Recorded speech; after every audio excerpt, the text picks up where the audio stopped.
Ya, ya, ya. Azan ba urung meninggal. Ba kubu. Ya. Nyan khilaf ulama. Pendapat kuat hana sunat. Ya, ka. Pendapat yang hana kuat sunat.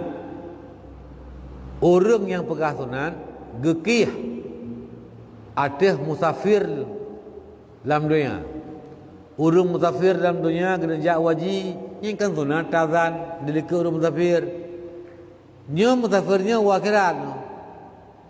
Musafir hana wali dalam dunia. Ya, maka dia ada kias yang lagian sehingga kepada sunat azan baku. Yang pegah hana sunat karenanya tidak dilakukan oleh sahabat-sahabat dan juga oleh Nabi.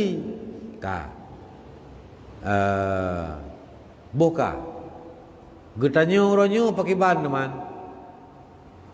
Ya, takalan na urang azan bakubu. Menye bak luntuan neyu abe.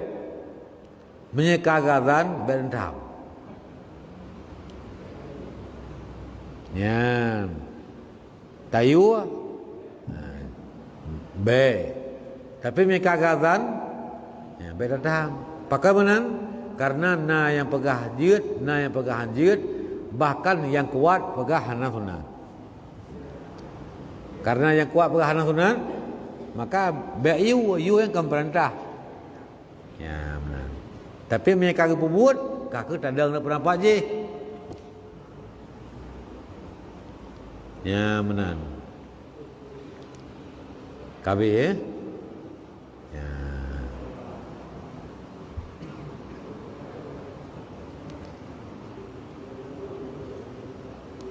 Ya, jawabnya mengiringi jenazah itu sunat bagi laki-laki.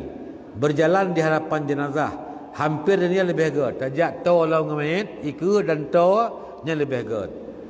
Daripada berjalan di belakang mayit adapun di samping kiri dan kanan. Makruh bagi perempuan jika tiada takut fitnah bagi dirinya atau fitnah bagi orang lain. Maka jika takut fitnah hukumnya haram.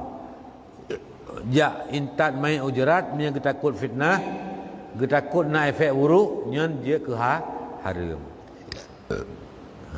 Nyo ja bajerat pakai jilbab lagak nya buh lip ngan tubai buh budak.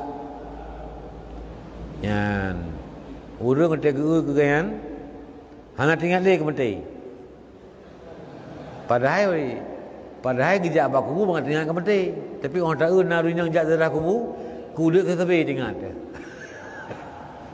Nyan kekun timuh fitnah ke go. Efek buruk kepada orang lain. Nyan haram ya. Ya. Hana fitnah makruh. Nya umum dalil lagi kan.